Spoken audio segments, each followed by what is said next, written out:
नहमदुहु व नुसल्ली अला रसूलिहिल करीम अम्मा बाद फ़अऊज़ु बिल्लाहि मिनश शैतानिर रजीम बिस्मिल्लाहिर रहमानिर रहीम।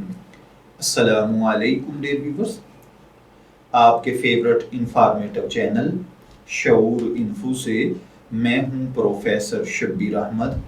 हमारा आज का टॉपिक है कि अज़ान तक सहरी करने वालों का रोज़ा टूट जाता है या नहीं। ये एक सवाल है जो कि मोहम्मद अली साहिब ने हमसे पूछा है। वो कहते हैं सहरी कब तक करनी चाहिए।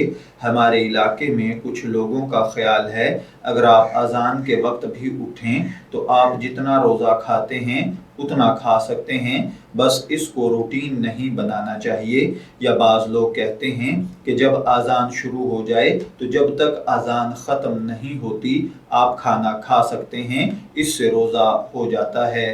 जी देखिए भाइयों और बहनों, याद रखिए सहरी का वक्त सुबह सादिक तक है, इसके बाद खाना पीना जायज़ नहीं और ऐसे शख्स का रोज़ा भी दुरुस्त नहीं रहता। जबकि याद रखिए अज़ानें उमूमन सुबह सादिक का वक्त ख़त्म होने के कुछ देर बाद दी जाती हैं, यानी जिस वक्त अज़ान शुरू होती है तब तक सहरी का वक्त ख़त्म हुए कुछ वक्त गुजर चुका होता है। अब उसके बाद खाना कि जी ये सहरी का टाइम चल रहा है, तो देखिए अगर ये सहरी का टाइम है तो अज़ान नहीं हुई, और अगर अज़ान हो चुकी है जो कि यकीनन लोग देख चुके होते हैं और बाकायदा पूरे यकीन के साथ अज़ानों का टाइम शुरू होता है और मसाजिद में अज़ान शुरू होती है, तो जो ही अज़ान शुरू हुई है उससे कुछ वक्त पहले सहरी का टाइम ख़त्म हो चुका है। अब अगर कोई मुसलसल खाता रहा है तो उसने सहरी नहीं खाई, उसका रोज़ा नहीं होगा।